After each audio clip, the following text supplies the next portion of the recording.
All right, welcome everyone. Whether you're with us live or you're going to watch this afterwards, a really warm welcome to you all. You're going to want a cup and a water bottle close by. So hope you got that email. If you haven't, just scurry off and grab hold of those items. Before we start, Nora's just going to go through a few technical things with everyone, and then we're going to get into all thumbs. So Nora, give us a technical. Sure. Hi, everybody. Great to see all of you. So, just a few things to keep in mind. I think everybody is on mute at this point, but if we could stay on mute, that would be great, just to avoid any kind of interference. Um, if you're able to have your video on, it's actually great for us to be able to see people and just sort of see how things are going, how the information is landing, and everything like that. If you're not able to have your video on, totally fine. We understand. Um, I know some of us sort of, teach and perform on Zoom, so we have the original sound option. We actually prefer that unless you're going to be like demonstrating something on your instrument with sound, that you have original sound off, just because having original sound on can sometimes create like feedback. So original sound off, if that's okay. And just lastly, we will hopefully have plenty of time for Q&A and a Zoom cafe at the end of the hour. But we'll do all questions then. So if you have a question that comes up during the presentation and you want to remember it, you can write it in the chat, and we'll get to it at the end, or you can just save it until the actual Q&A, and we'll get to it then. And I think that is all I have to say. All right, let's get started. All thumbs. Okay, so it's interesting that the thumb is a sort of top prize winner in terms of frequently asked questions. So, common questions for the left arm: where does my thumb go? And what role does it play in holding up the instrument? And for the right arm, how do I hold the bow? And it is interesting to reflect that these aren't questions so much from students, but from very high level professional players. So this is pretty fundamental information for us all.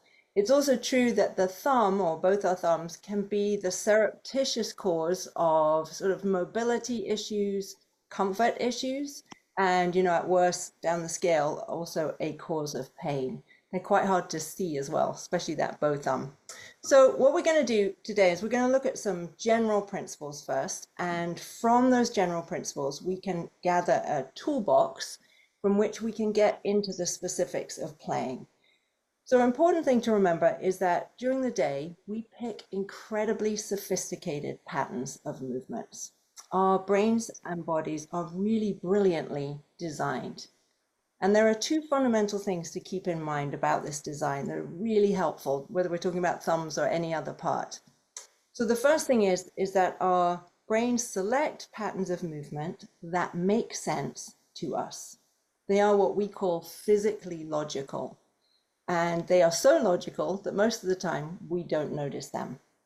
And then the partner to that is that our brains also recognize when things don't feel right, whether there might be something that's going to hurt us or just something that just doesn't feel doesn't feel right. So these two elements work together to enable us to choose these very sophisticated patterns of movement during the day. And we want to sort of harness that understanding and take that over to our playing.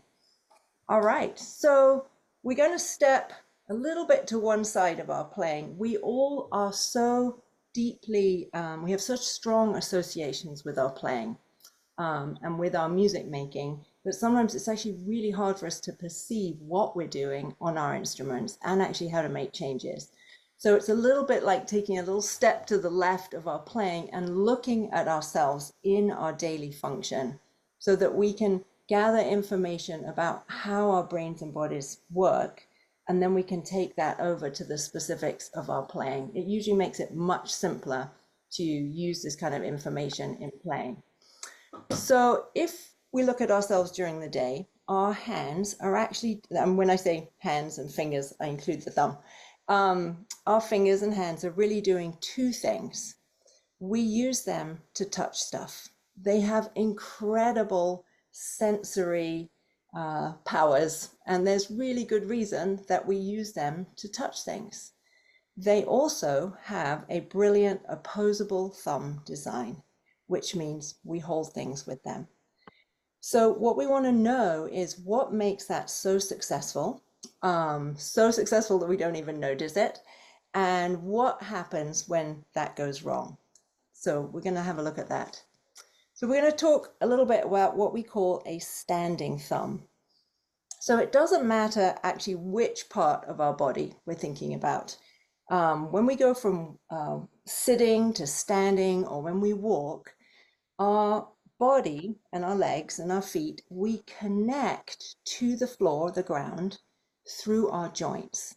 So if you think about sitting in a chair and standing up, what enables us to do that is our engagement with the ground or the floor and the connection through the joints, which are functioning as a team. So in order for that to happen, we're employing a perfect recipe. So it's what we call, when we think about it, and you can just, even if you just move from leg to leg, or you picture yourself sitting and standing, we'll do it in a minute. We realize that our joints have this beautiful recipe of give and spring back, which we call resilience.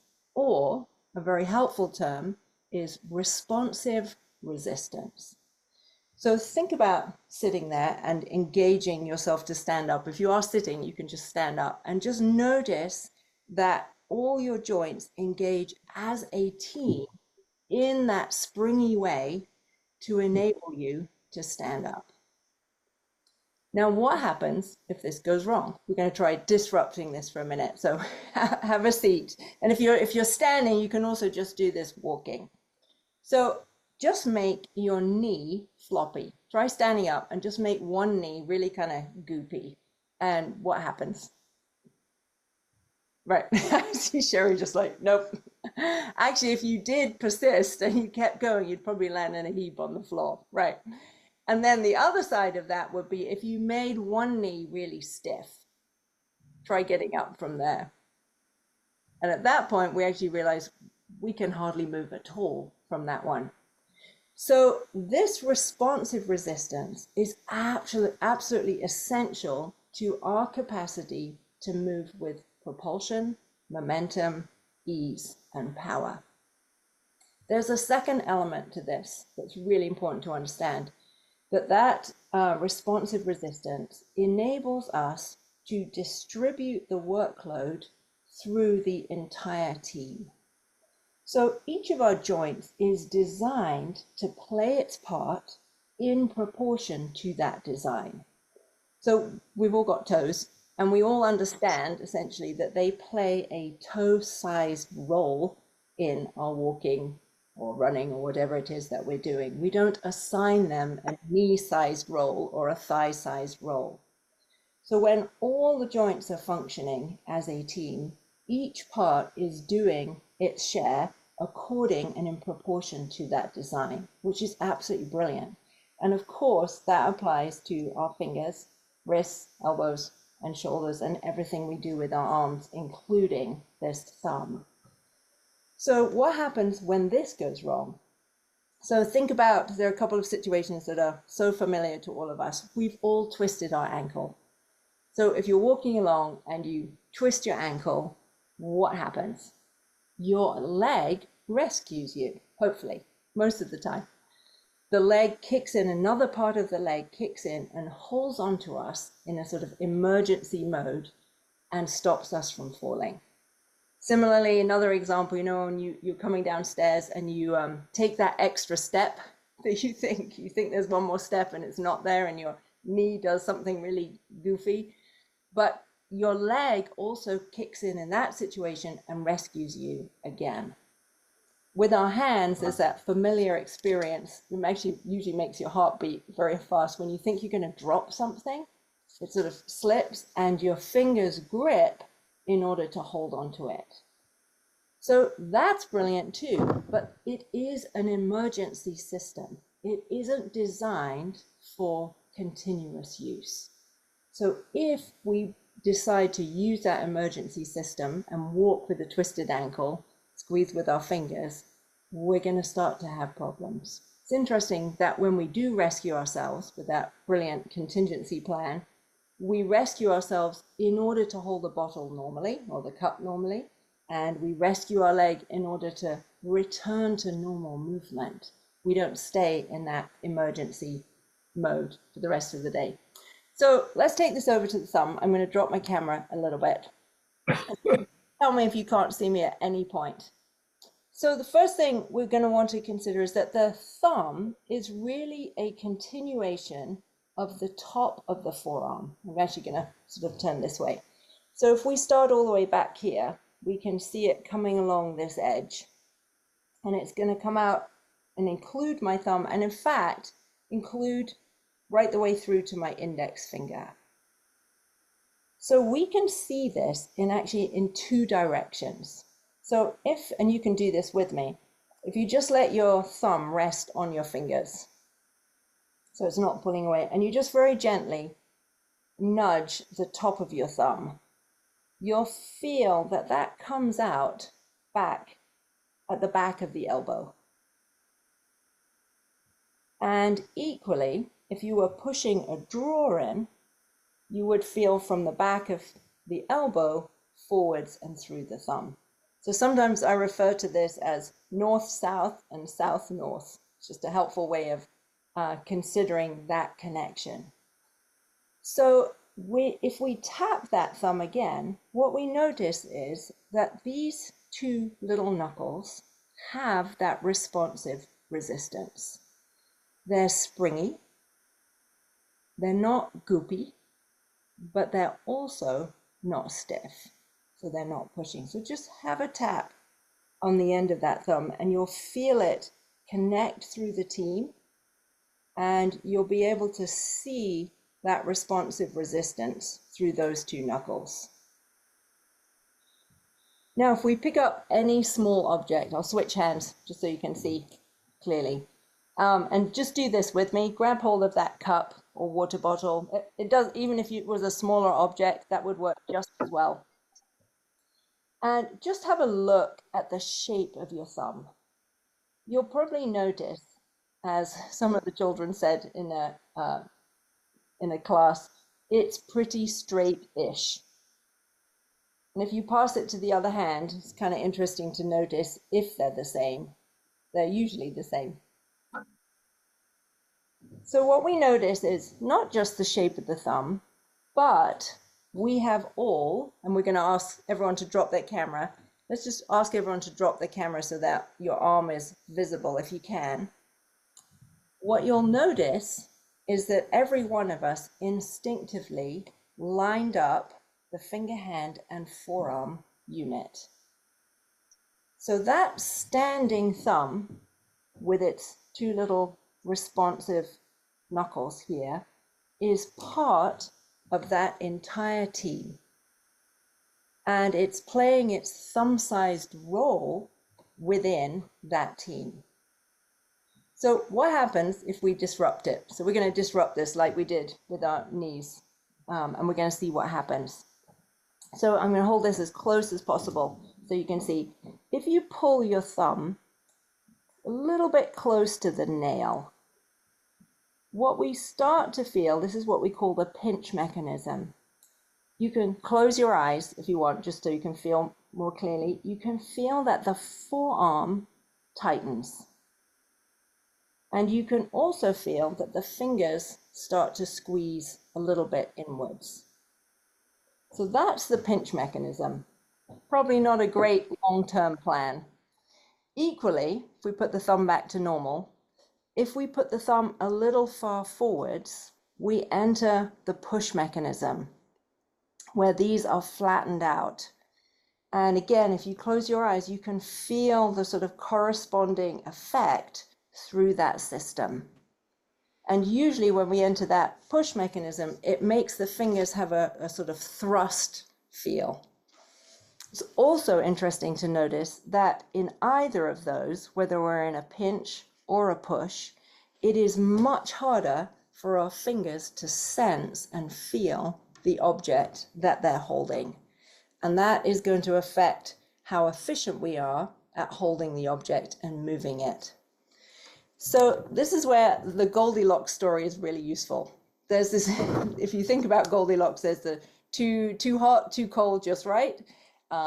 too hard, too soft, just right. And it is such a great story to think about. We often talk about a Goldilocks moment or a Goldilocks thumb. So when you go back to your normal thumb, that is your Goldilocks thumb. Essentially, it's that beautiful team membership where the thumb is behaving as a thumb as part of that team.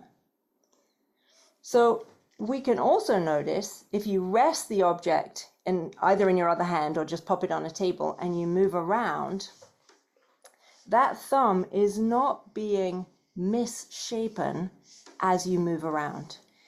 It actually has structural integrity when we move.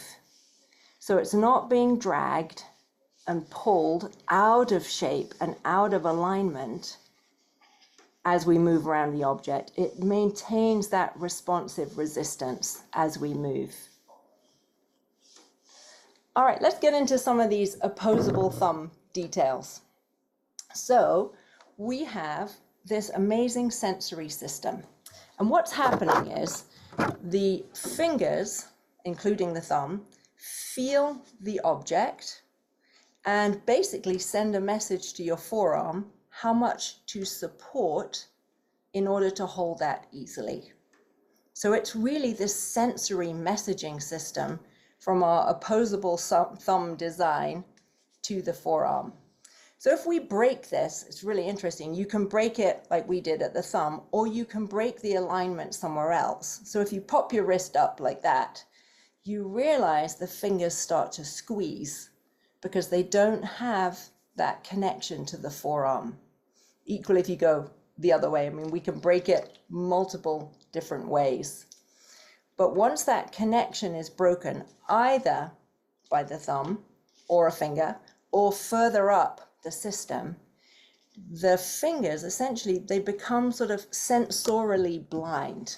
They start to squeeze. And if you squeeze an object, just tighten your fingers, you realize you can't actually feel it very well. And so the information isn't getting to the forearm as to how much to support. All right, just a couple of last things. I just want to talk about backwards brain disease, which is quite helpful. If you just tap your thumb, towards your fingers, it's really easy to do. We can all do this. But if you pull it away, we realize that's actually hard work. So our brains want our limbs towards our bodies. We don't want thumbs or arms or legs or any other part of us actually going away from us. Of course, the thumb is going away, but that going away is secondary to the brain seeing it as towards. So our opposable thumb design is towards the fingers, not towards the rest of the world outside of us. And that's essential for us. It's very common actually with the left arm getting to the instrument to actually see this thumb thinking away from the fingers as we come to the instrument. But the thumb always is going to have that towards the fingers design. So I'm going to hand all this over. Nora's going to look at how we can take this information into the specifics of the left arm. Rachel's going to look at how we can take it over to the bow arm, and then Sally's going to look at some pedagogical principles and some fun things that we can do for ourselves and for our students. Okie dokie. Hi, everybody. It's just so nice to be here with all of you and to see so many new faces. It's just, and I know a lot of people will be watching the recording too. So I'm Nora, for anybody who doesn't know me yet. So I am going to follow on from Sophie's introduction about the sort of general rules of the thumb and its ideal state. And I'm going to zero in on how that looks for the left arm. So before we get into that specifically, we actually need to review something really crucial. And that is what we call the three-part holding mechanism for our left arm. So one very common point of confusion is how our thumb is participating in the holding of the instrument. So we really need to clarify its role. So this first part of my spiel would be primarily aimed at violists and violinists, but I do realize that we have some cellists and bassists here and maybe even some guitarists. So just hang on for now. I promise that a lot of this will be relevant for you. but it is going to be sort of upper strings focused here at the beginning. All right, so part one of our three-part holding mechanism is that the instrument is resting down on us. Namely, it is resting down on a responsive shoulder area. So by responsive, we don't mean that the shoulder is lifting to secure the instrument, but just that it is awake and it's alive to the fact that something is resting down on it. And it has its own kind of resilience under that instrument or under that shoulder rest.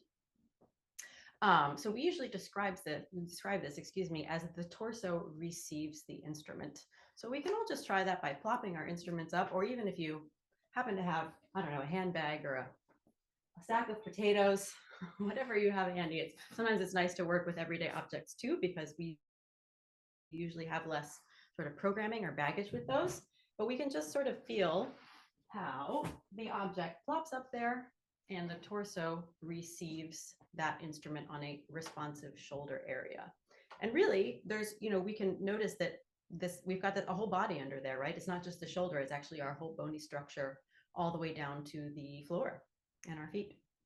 Okay, the next part of our three-part holding mechanism is the head resting down, supported by the instrument within a medium range of motion. And we can actually feel this quality just by gently resting our our head on our hands like this. Sometimes we call this pillow hands, and you can do both sides if you want. It's kind of snuggly. And the reason that it feels comfortable is that we have an active two-way support system. So my head is resting down, but my hands are actually also actively supporting it from underneath, in the same way that the solidity of that physical structure under the instrument is supporting our head when it rests down on the instrument. So hopefully everybody can feel that too. Just try it with your instrument now. See if you can feel the head resting down within a medium range of motion and being supported from underneath by that active two-way system. All right. The last part of our three-part holding mechanism is the left arm. So because it's touching, it really is doing a proportional amount of work to help support the instrument. Now, it can be a little tricky to replicate this complete three-part experience with anything besides the instrument, partly because our head is involved, but we can sort of get partway there with the water bottle.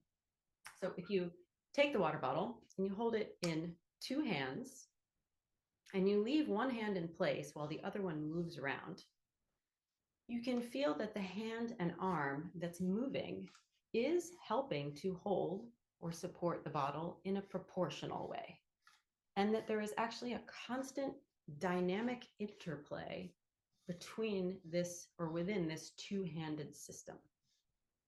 And if you really pay attention, you'll notice that that interplay actually includes adjustments throughout the entire body over the fulcrum of the feet or sit bones if you're seated. Yeah, so it's a dynamic system that includes both of the arms, even though one of them is moving. All right, so on the instrument, that dynamic interplay happens between the instrument resting down on our responsive shoulder area, head resting down supported, and the left arm doing its proportional share of the holding as we move from place to place. And that, of course, includes that adjustment throughout our whole body over the fulcrum of the feet or sit bones. All right, so that's our holding mechanism for violinists and violists. So what is the thumb's role in all of this? Let's go back to our water bottle. If we hold that water bottle in one hand, we can see that the thumb, because it's opposable, right, is doing a proportional amount of work to help support the bottle. You can hold it like this, or you can even hold it like this, which is obviously a little closer to our instrument. So it is doing a thumb-sized proportion of work to help support the bottle. It is not holding up the bottle by itself, nor are we balancing the bottle on the thumb or on a particular part of the thumb. We're holding it actually with an entire aligned finger, hand, forearm team with an opposable standing thumb and the other fingers. Does that make sense? Hope so. All right. So if we then add the other hand back and leave that hand in place and move around on the bottle like we did with the other one before, we can feel that this thumb is not stuck on one spot on the bottle, right? I'm not planting my thumb here and moving around like this. It's not stuck. And it's also not stuck or fixated on one particular part of the thumb pad. So all spots on the thumb and on the bottle are fair game as we move around. The touch spot on that resilient and opposable thumb is communicating to the forearm, along with the fingers, how much to do to support the bottle proportionally as we move around, no matter where we are in the bottle or what part of the pad is touching. All right, so cello and bass players, your holding mechanism is of course a bit different. And it also further depends on whether you play, let's say, modern cello or Baroque cello, for instance. But in any situation, there's always going to be a dynamic three-part mechanism. So part one is the instrument resting on the floor, or I guess your legs if you're a Baroque cellist. If you're using an end pin, part two is where the instrument rests against your legs if you're a cellist, or if you're a bass player, when you're seated. And part three is where the instrument contacts your body. So depending on the particular scenario, the left arm may be actively involved in the balancing and holding. And if it is, it will follow the same logic as the violin and the viola, although of course gravity will be acting on it differently since the instrument is in a different orientation. And even if the left arm is not part of the holding mechanism, the thumb will of course follow all of the same rules of opposability. So everything that Sophie said about standing thumb and opposability totally applies, as will the rest of my spiel, which I will continue with now. So now that we've got a sense of how the left thumb helps hold the instrument in thumb size proportion, let's define its primary experiences during the playing. So we can feel all of these on the bottle. First of all, as we hold the bottle with our right hand and move around with the left, we can feel that resilient standing thumb gliding along the surface as the arm moves from place to place. So again, my thumb isn't getting stuck in a spot and then distorting like this. Because it's resilient and standing and it's attached to the forearm, when the forearm moves, it moves with me from place to place. All right, so that's the thumb's first experience, is this sort of happy gliding along the object or along the neck of the instrument. All right, its second experience, we can try out by tapping the bottle with our left hand. And when we do this, we can feel the thumb acting as a counterpart to the playing fingers on the other side of the hand. And we can tap with all of our fingers together, or we can tap with one finger at a time. And in both cases, that standing thumb just settles opposably on the most suitable part of the pad and the bottle. And we feel that secure opposable relationship between the thumb and the other finger or fingers. So if we tap pretty firmly, we can feel how the thumb settles into deeper contact on the other side of the bottle in relation to the tapping finger. And you can actually also try this on your opposite arm. It's nice because it's a bit squishy like the string, and because we have feeling in our arm, we can actually feel this contact even more clearly. So if we think of the tapping finger as creating sort of a set of splotches on one side of the bottle or our arm, the thumb is creating its own parallel set of splotches on the other side. They're just not as dark. Okay, so this is the thumb's second primary experience, is the settling in relation to the playing finger. All right, so finally, the thumb's third experience in the playing is as a rotatable surface. So if we switch between tapping with our first finger and our fourth finger, you can do it either on your arm or on the bottle, whichever you prefer. We can feel how, as the forearm rotates to bring that finger to the bottle, because this thumb is resilient all the way through, as the arm rotates, the thumb functions as a rotatable surface rather than getting stuck on the bottle and distorting its shape. So hopefully you can see, let me drop this down so you can see my forearm a little bit better. As that forearm is turning to get me from 1 to 4 to 1 to 4, that thumb pad is just happily being rotated across the surface rather than getting stuck or planted and then having to distort its shape. All right, so let's see if we can feel all of these things on the instrument now. So we will flop up there. Feel that responsive shoulder area and the head resting down. Feel the forearm proportionally lending its support with an opposable standing thumb and the other fingers or finger. And we can move from spot to spot, feeling the resilient thumb gliding along the neck. Sorry, I have to turn to see what I've written here. As part of that dynamic 3-part holding mechanism that includes the adjustment over our feet or sit bones. And then we can tap on the strings and feel that thumb settling opposably on the other side, either against all the fingers together or against one, and creating its sort of parallel set of splotches over there on the other side of the neck. And finally, if we switch between 1 and 4 with our tapping, we can see how the resilient thumb, or we can feel rather, how that resilient standing thumb is going to function as a rotatable surface as the forearm rotates from one side to the other.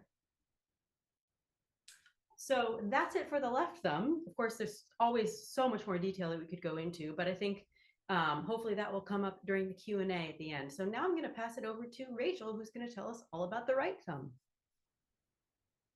Thank you, Nora. Hi, everyone. It's nice to see a few of you again, a few of you who I've met, and really nice to see so many new people as well. Greetings from Edinburgh. So I'm just going to put my violin down for a second. Moving on from what Nora was saying. I mean, obviously a lot of that material that Nora and Sophie had discussed are really applicable to the right side as well. But let's talk specifically about the right hand's job. And we know probably all of us would agree that often we can get very confused about the role of the right thumb's job. It gets lots of blame, poor old thumb. And it's often the cause of quite a bit of pain and discomfort, not only in the thumb, but of course in the wrist and up the arm, including myself. I experienced that a long time ago as well. So let's take everything we've looked at so far, and we'll look at the difference in holding between the left and the right. So we often notice that due to the angle that we hold the bow, particularly violin and viola, but obviously cello and bass as well, but it will be a slightly different relationship for you guys. Because if I'm just using this cup here, we all got a cup, but we could continue with the bottle. Actually, it's a good one. So if we turn it at an angle when we're holding that object, we notice that the thumb does bear a lot of the resting weight of the bow. So if we hold it now vertically, I'm going to try just holding it up vertically, and we gradually change that angle, you'll be able to feel that sort of changing amount of splotchiness, as Nora called it. But also you'll also notice what Sophie talked about, and Nora, this instinctive sort of lining up of the fingers, hand and forearm as a unit. So one thing that we need to do again, which Sophie's talked about as well, and Nora, if we have a really good look at how we're holding it, have a really good look at the thumb and see how you can see the shape of those fingers and the thumb. I think Sophie told me the other day her student called it curved but a little bit straight, which is a really nice way of describing it. And I have students who get their knickers really in a knot about should it be curled, should it be curved, but actually it becomes very clear when you hold a normal object, how you can see those knuckles you really notice how much of the pad of the thumb and the fingers you can feel. So if you now pick up a pencil, if everyone's got a pencil or a pen or whatever, you'll notice that we feel actually the same thing. Obviously, the pencil is smaller, it's thinner, it's less heavy, but it's just a more subtle version of the same holding mechanism.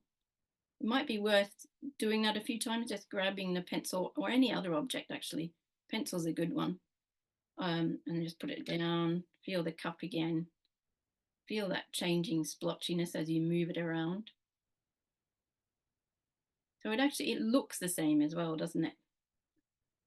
The knuckles look the same, they're still present, still curved, but a little bit straight. So notice how fleshy the surface of the fingers and the thumb feel. It's often quite surprising. It feels sort of flatter and fleshier than we might expect.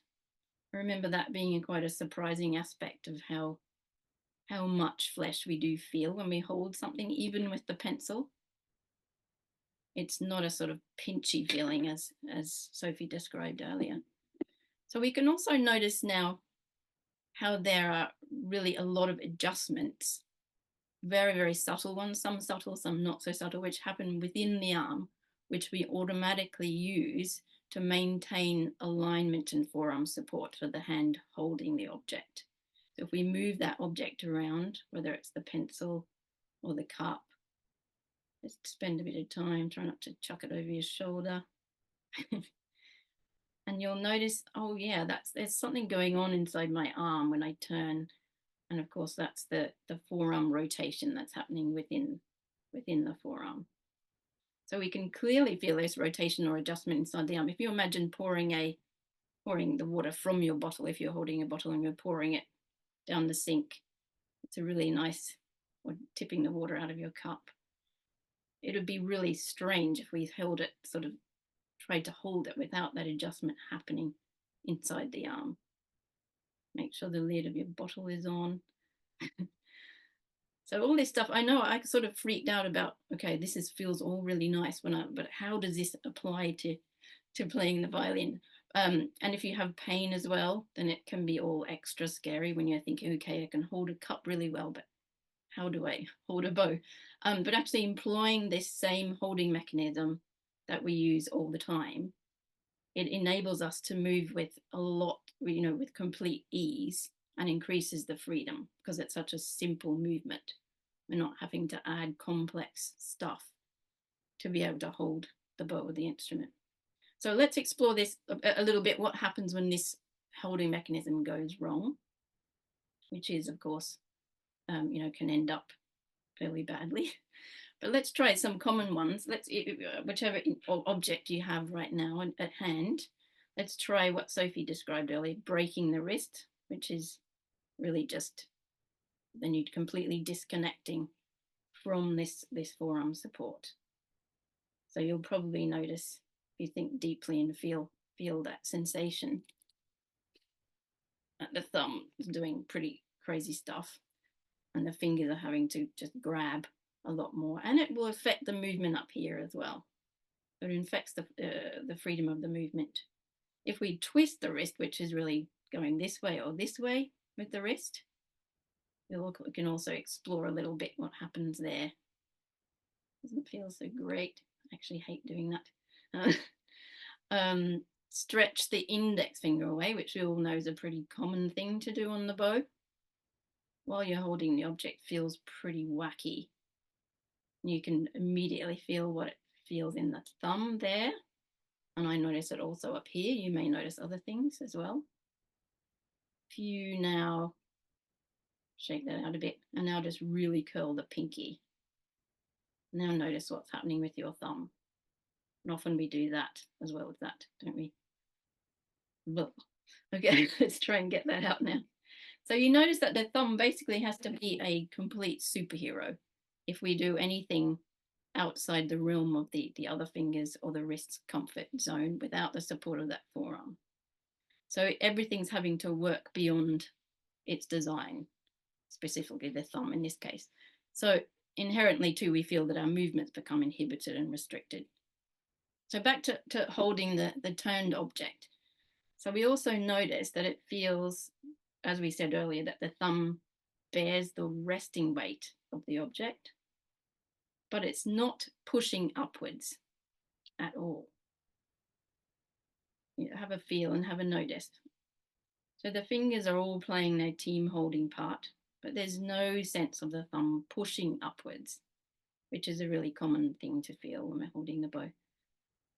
So it'd be quite bizarre as well to also pull the thumb to the right. If you can see me, pull it to the right or pull it to the left, which often happens as well as a pinch sometimes. That just feels really, really unstable. So it knows, the thumb knows its place in the team. So as Nora mentioned, the basic experience of the thumb is that they're standing and they're opposable. If we do any of those weird things like pulling it to the right, pulling it to the left, it completely loses that standing and opposable thing that it needs to have. So Sophie talked also about the pinch and the push and the Goldilocks just right. This is a nice spot to practice if you hold your cup as well. If you pull your object, sorry, if you pull your thumb, not your object, if you pull your thumb towards the tip of that thumb near the nail, it feels very pinchy. Could you just spin your arm a little, Rachel, so we can see that? Just that would be great. Thanks. Let's see. Can you see that? So if I pull that where it's touching, where the thumb is touching on the object, we pull it to the corner of the thumb near the nail. That's the pinch, which we've talked a little bit about. Now, if you try putting your thumb so it touches the object nearer that crease, the first crease, that's what we'd call the pushing. That's the push mechanism. And you can also feel that corresponding thrust that Sophie was talking about. But actually, it all sounds very complex, but you can find the sweet spot in the middle pretty easily, can't you? You can feel that sort of rubberiness. It's springy, it's responsive, it's opposing, the thumb is standing. It's pretty clear to find. So that's the holding mechanism. Of course, it's helpful probably to talk about adjusting, and that we need to obviously move over the fulcrum of the feet or the sit bones, as Sophie and Nora have talked about. Essentially, that's what we're doing with the bow. We're holding a thing, moving it across the surface, or moving it from one spot to another. So, of course, that swing needs to be happening. So we need momentum. We need propulsion. So if we just try by swinging our right arm from our left shoulder down to the right thigh. So we feel, I'm sitting right now, so I'm feeling it over my sit bones. You should be feeling it over your feet. Now try locking your feet or trying to stay stock still on the chair and see what happens when you're holding the object. Let's try it with the object actually. So if you stay stock still, you find all sorts of grabbing goes on, right? So let's go back to the nice feeling of swinging over the fulcrum. So none of those necessary adjustments to the holding mechanism can happen without us moving over the fulcrum of the feet. Or obviously if you play the cello or bass or sitting playing chamber music, over your sit bones. And if we slow down that swinging, we can get a sort of microscopic view of what adjustments the thumb experiences during that movement, which are really subtle but really crucial. I remember being really surprised by how much adjustment there is that goes on, even though you can't see it so much. So if we move the object away from us first, so essentially over our right thigh, notice how there are adjustments that happen within the thumb and the fingers, but there's a really clear adjustment of the spot on the thumb where it actually meets the stick. So it's not a stick, it's a cup, but you know what I mean. We'll get to the bow in a moment. So again, this is this surprising rotatable surface that Nora was talking about, that we have to allow that thumb and also allow those adjustments within the arm, otherwise it doesn't work. So also there are corresponding rotations which happen as we go up to this shoulder as well. I would describe that essentially as when we're up here, we have a sort of flatter, fleshier relationship of the thumb to the surface of the object. As we go to the tip of the bow, it feels more like it's this area of the thumb. You can feel it yourself. Should we do it with the bow, actually? Let's grab a bow. Just without the instrument, maybe. So if we're up here, just remember that sort of feeling photograph of when you had the object a second ago. Flat and fleshy. Allow those adjustments to happen. You're playing over the fulcrum of your feet. And it's a very different relationship, but it feels just as easy at the tip of the bow. Or you could try with the cello what those adjustments are across here.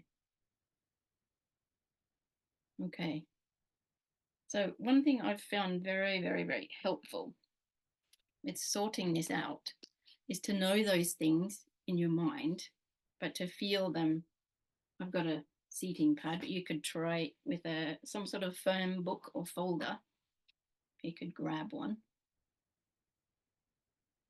and just bung the bow up there. I'll wait for you guys. And just draw the bow, whether it's with the stick or the hair, it doesn't matter at this point. And just draw it across the surface of the object. And really hone in on that feeling of adjustability, both within the arm, within the fingers and the thumb, also on the surface of the thumb and the fingers, that you allow them to be responsive and adjustable. It's a pretty firm feeling though, isn't it? Nothing sort of floppy about it. So when we bow on this surface, I've spent many happy hours doing this. I love doing this. The thing our brain latches onto is that it wants to establish a sort of deep connection between what we're holding and what the thing is resting on. So it wants to maintain this connection with that point here.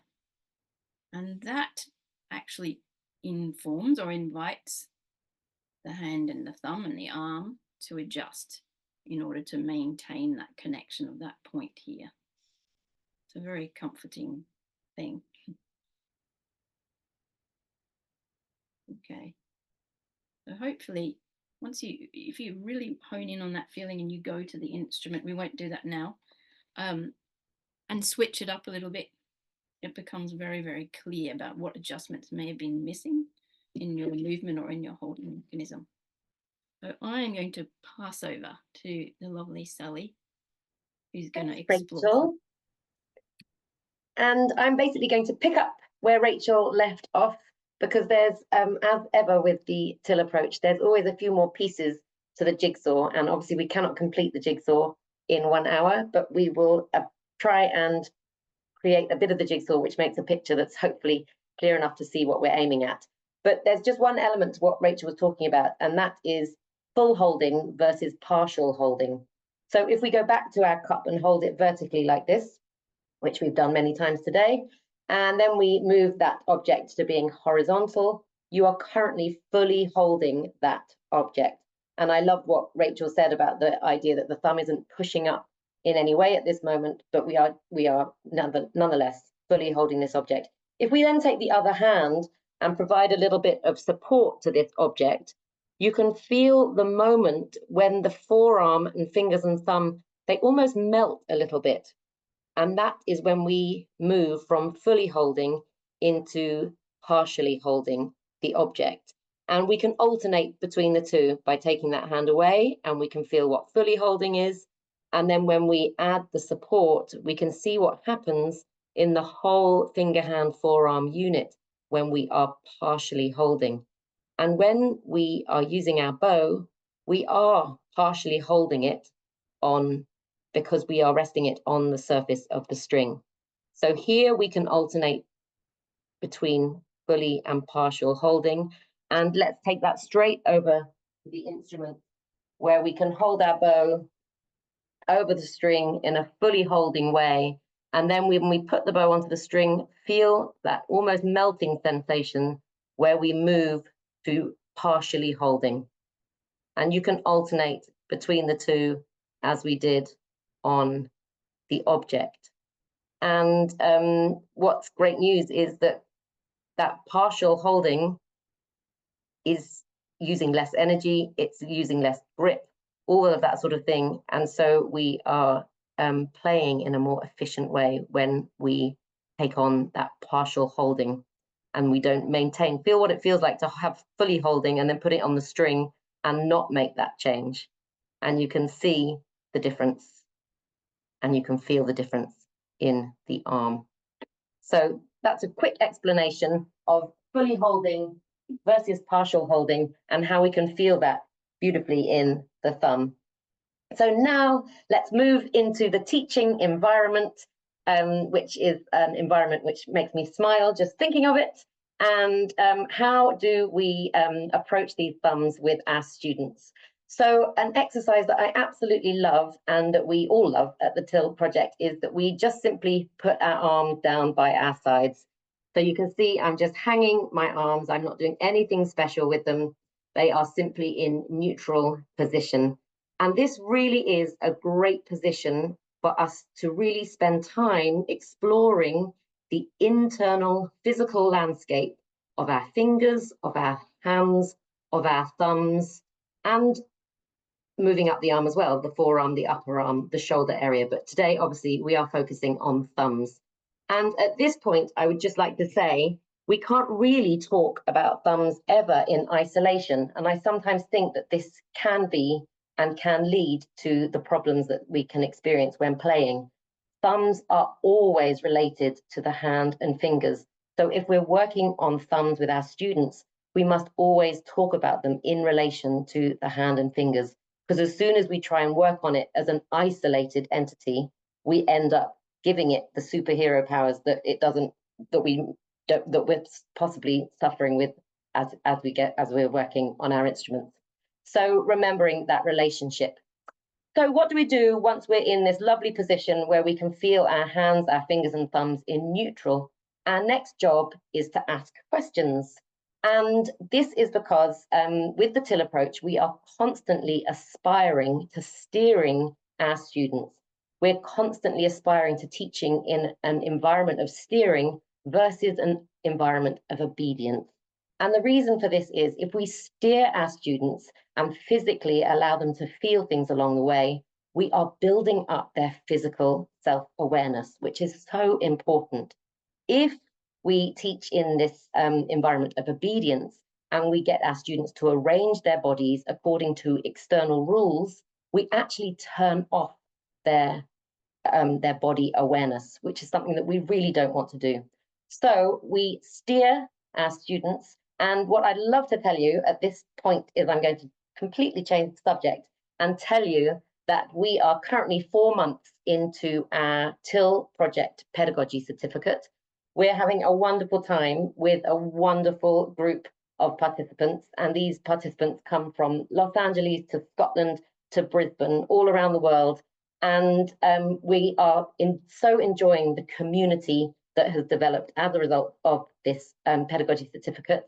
And back in September, we began with our seminars. We have monthly seminars as well as symposiums, and we also have individual lessons. So this pedagogy certificate is about nurturing yourself as well as nurturing your students, because if you're nurturing yourself, you're going to be nurturing your students all the more effectively. And I just thought it would be interesting for you to know that our very first seminar has the title Steering versus Obedience. We are on the brink of opening up our application forms for 25-26. So we're just putting it out there that this pedagogy certificate exists. And if you're interested, check out the website and check out our social media. We'll be sending some information about how to apply. Anyway, advert break over. Let's get back to our arms by our sides. And what might those steering questions be? a steering question that I love to do on my one-to-one lessons and in groups of up to 30/60, which is how I work and how I teach. My favorite question is, what shape are your fingers, your hands, and your thumbs? And if we all just take 2 or 5 seconds to just think, what shapes do we feel?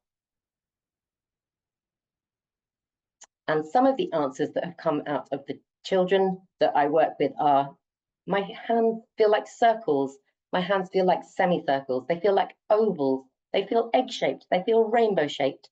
And when we've come to the end of that question, the next question that I like to ask is, what letter do you think your hand most represents? At which point we get, oh, the letter O or the letter A. And I teach in Liverpool, and last week someone said in a beautiful Liverpudlian accent, they said, it feels like a curly K, which is a curly K, which is how they teach the C over here in the UK. So this is a really wonderful way to spend time getting our students to spend time inside their bodies and analysing how they feel. The next thing I might do is I might get them to turn their arms into this position, but to keep the hands feeling the same as they did when they are down by their sides. And because we're focusing on thumbs today, the kind of questions that I might ask my students to steer them into observing what happens in their bodies is I might say, can you see the creases in your thumbs? And they actually really like looking at the palms of their hands, because children rarely spend time looking at the palms of their hands. There's so much going on around them that suddenly they're like, oh, wow, yeah, I've got palms and I've got things on the inside of my hand that I've never seen before. So we notice these creases on our thumbs. And then I say, what do you think's on the other side of those creases? And they look and they say, oh, knuckles. And we analyze the fact that we have 2 knuckles in our thumbs, at which point we might gently stroke. And I say, can you stroke your thumb and feel those 2 gentle bumps that exist in the thumb? And I explain to them that this is the shape that our thumb will be when we are using it either on the bow or in our left hand. We might then experiment with doing something like pulling our thumbs out and asking them to describe where they can feel that and whether they like it or not. And then we would spend time tapping our thumbs here. So that's just another position. I then might turn the hands over like this, and we can then see our thumb knuckles from the other side. Again, a little bit of tapping to show this towards movement. And it might be that we would talk about the pinch and try it and see the effects on our arm, the push and the Goldilocks moment like this. So in asking these questions, our students give us amazing words, amazing descriptive words that we can then use back at them, which makes their lesson a more personalized experience because they actually provided the words that steer the lesson. Let's move on to our right thumbs in beginners. And once we've done our structural work, we then get our beginners just to plop their hands up onto a tube. We don't mention a rule for each finger, and we certainly don't mention a bent thumb. So we have our tubes here, and then from this position, if you are a violin or a viola, we put our tubes in our belly buttons, because this gives us a wonderful view of those 2 gentle bumps in the thumb. And again, they can stroke along there and they can feel those 2 gentle bumps, and they can also stroke all the way back to there to trace that journey. If you are a cello or a double bass, our thumbs, tubes at rest position is on our knee. We can then transfer exactly that over to our bow. And when we transfer it over to our bow, we simply pop our bow in our belly buttons like this. And this is the position that they begin all of their pieces in our classes in the Till approach. And again, we can stroke those 2 knuckles there, and we go from partial holding in our belly buttons to partial holding on the string like that. And we go straight from one to the other. 3, 2, 1, bump, with no horizontal, fully holding feeling in between. We go straight from one to the other. And if you are a cellist, we obviously take it from the knee straight to the string. So all they experience is the moment in the air, which is flying from one spot to another. So they are a very, very small amount of things that we think about with thumbs with our beginners. I just thought it would be interesting to touch on a little bit of remedial work.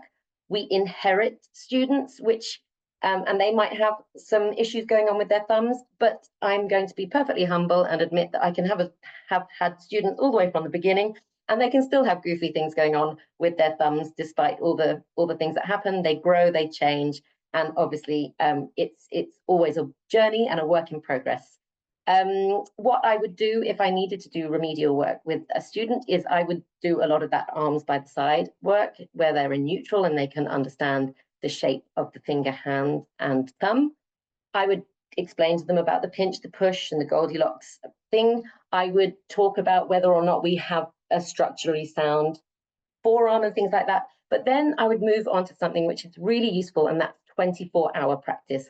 And we've been doing a lot of 24-hour practice today with our water bottles. But I was thinking with a student who does need a little bit of work on this area because they were experiencing some a little bit of malfunctioning as they were playing a very difficult technical passage. And I did have to say to the student, you know, I can see that you have got collapse going on in your thumb when you hit that technical passage, which is not helping it work well. So she's now got a list of 24-hour practice things to look at. She's going from vertical to horizontal with her water bottle, and she's got to do this throughout the day when she thinks of it. Also fascinating is using a knife and fork. And when we use our knife and fork, even if you are trying to get through the toughest piece of steak, apologies if you don't go for meat here, it is amazing how the thumb negotiates that situation. It doesn't push up against what you're doing going in this direction. It maintains this amazing resilience and allows you to work on that piece of meat without giving yourself any arm injury or anything. Honestly, take a look at it when you're eating your meal tonight. It's absolutely incredible what's going on with your knife and fork. The other amazing thing, eating a sandwich. You never push your thumbs way too far through the sandwich, or you never let the sandwich drop. Your thumbs take on this amazing shape and this amazing role at just making that work. So other spots that she has to work on is when she's doing up her bow and undoing her bow, just to notice what is happening in her thumbs.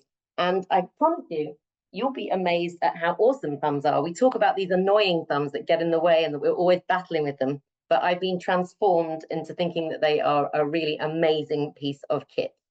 So then I would move on to some exercises that we can do so we can really observe and feel what the thumb is doing. And here comes a little Taubman quote, which is the method that we're all working with here. And the Taubman quote goes like this: you can't change what you can't feel, and you can't feel what you can't observe.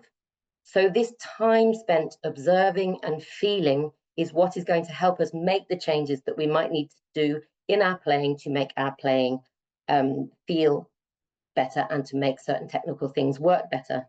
So a few ideas for ways in which we can observe and feel.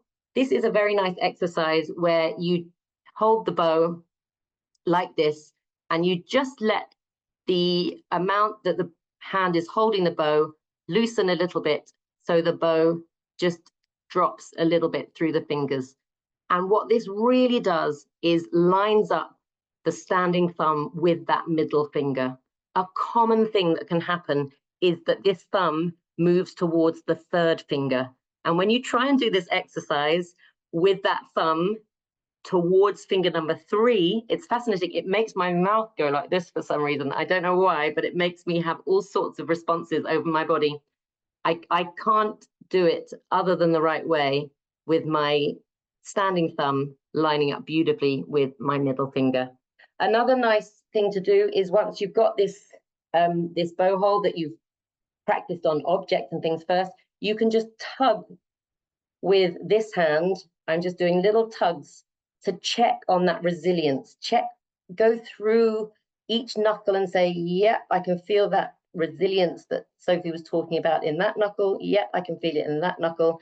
And you can go all the way around the hand, testing all of those fulcrums in your hand and fingers.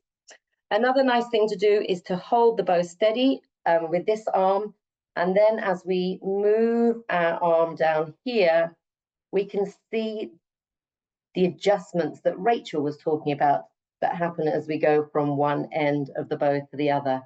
And I'm adjusting over the fulcrum of my feet as I do this. The next thing that you can do is you can have the bow hold here, and with the left arm here, you can actually pull, you can actually bow through the left hand. So the bow is being supported by the left hand and you can bow through there.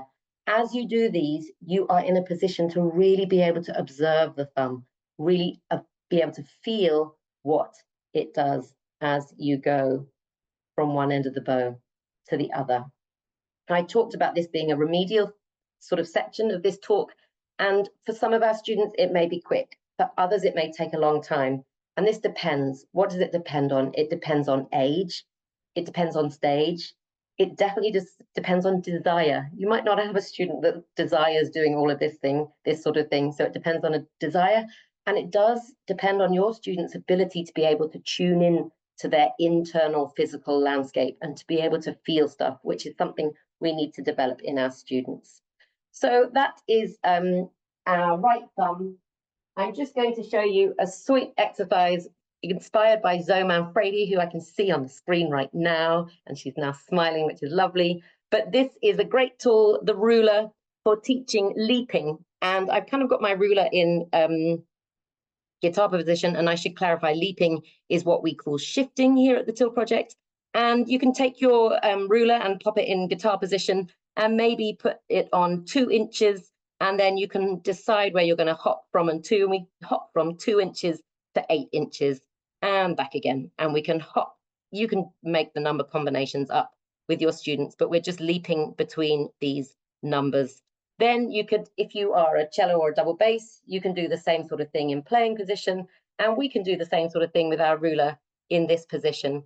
And it's really interesting when we've got our students, they don't tend to have maybe the baggage if we don't tell them that what we're practicing is leaping, and they will just move that thumb and it will go and it will find its spot. And then I've noticed that you can then pop that ruler on top of here, and then this can be a nice introduction to leaping and seeing how that left thumb just goes from wherever you want it to go from to wherever you want it to go to.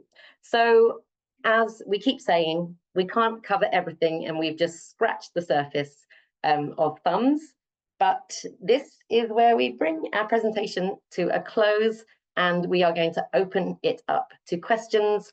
And we are reminding you of the existence of our pedagogy certificate that we're finding so fun that we can't wait to do it all again next year. And I'm going to hand over to Sophie, who's also going to tell you about our winter symposium. Thank you so much, everyone. Thanks, Ellie. All right. I hope everyone found pieces within that are useful either for ourselves or for our students. I often look at this information, it's like a library. It's really amazing information for us all. And, you know, when we do these sessions, it's a little like popping into the library and reading a paragraph or one chapter. So, all right, let's open this up for questions.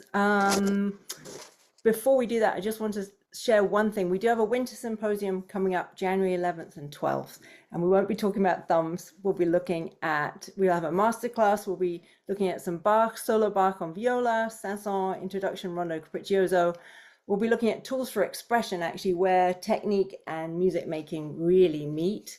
Continuous growth, professional development at any age. We have students who are 4 and we have students who are closer to 74. And then off the string strokes and the pedagogy and pitfalls of those.